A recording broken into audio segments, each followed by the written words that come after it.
Hello everyone, good evening, happy Saturday. ఈరోజు వచ్చేసి ఒక చిన్న స్టోరీ చెప్తా. చిన్నదంటే చాలా చిన్న స్టోరీ చెప్తా.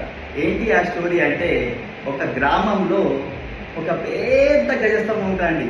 పెద్దదంటే నార్మల్ ఏదో మామూలు పెద్దది కాదండి, చాలా పెద్దది గజస్తంభం ఉంటుంది.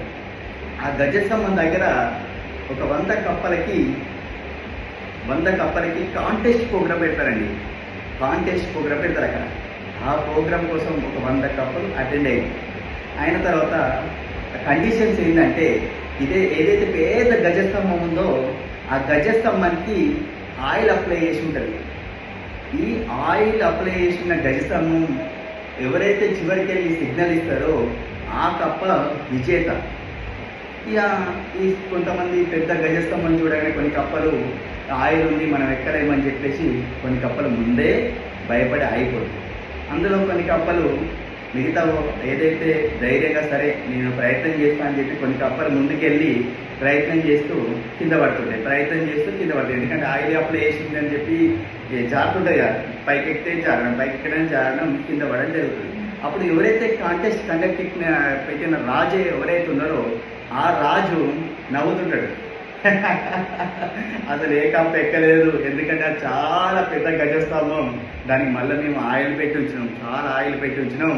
పిచ్చి వాళ్ళు నేను చెప్పంగానే భయపడేసారు, కొంచెం దూరం వెళ్తున్నారు జారి పడతారు, కొంచెం దూరం వెళ్తున్నారు జారి కింద పడుతుంది అని చెప్పేసి ఎవరైతే కాంటెస్ట్ కండక్ట్ చేసారో ఆ పర్సన్ నవ్వుకుంటూ ఉంటారు. ఉండే టైంలో ఇందులో 100 కప్పులలో ఒక కప్ప తను మెల్లమెల్లగా తన విజయం కనబడుతుంది. ఆ కప్పకు ప్రయత్నం చేస్తూ ఎక్కి పైకి వెళ్ళి బెక్ అని చెప్పి తను సిగ్నల్ ఇస్తుంది. అప్పుడు రాజు ఆశ్చర్యపోతాడు, అదేంది ఇంత పెద్దది మళ్ళీ నేను ఆయిల్ అప్లై చేసి ఉన్నా, ఈ గజస్తంభం ఎట్లెక్కిందని చెప్పేసి ఆశ్చర్యపోతాడు. అప్పుడు ఆ కప్ప తండ్రి ఏమంటాడంటే, నా కొడుకు చెవులిన పడదు, తను ఏమి వినకుండా వెళ్ళిపోయి చక్కగా వీళ్ళందరూ మీరు చెప్పి ఆయిల్ ఉంది, పెద్ద గజస్తంభం మీరు ఎక్కలేరు అని చెప్పేసి మీరు అన్న విషయం మాటలు వినేసి వాళ్ళ భయంతో మేము ఎక్కమో అని భయంతో కొంచెం దూరం పోతుంది కింద పడదు. కానీ నా కొడుకు చెవులేని వాడు, ఆ ప్రాబ్లం లేదు, అతను తన పని ఏదైతే విజయానికి వెళ్ళాలో ఆ విజయం రీచ్ అయ్యిండు, విజయాన్ని సాధించిండు అని చెప్పి తన తండ్రి చెప్తాడు. ఇక్కడ కూడా మన విషయానికి వచ్చేసరికి ఎన్నో కుక్కలు మొరుగుతుంటాయి. మనం ఏదైతే లక్ష్యం పెట్టుకున్నామో ఆ లక్ష్యం రీచ్ అయ్యేంత వరకు చెవులకు తాళాలు వేసుకొని పనిచేసినప్పుడు మాత్రమే మనం విజయం సాధిస్తాము. జై హింద్.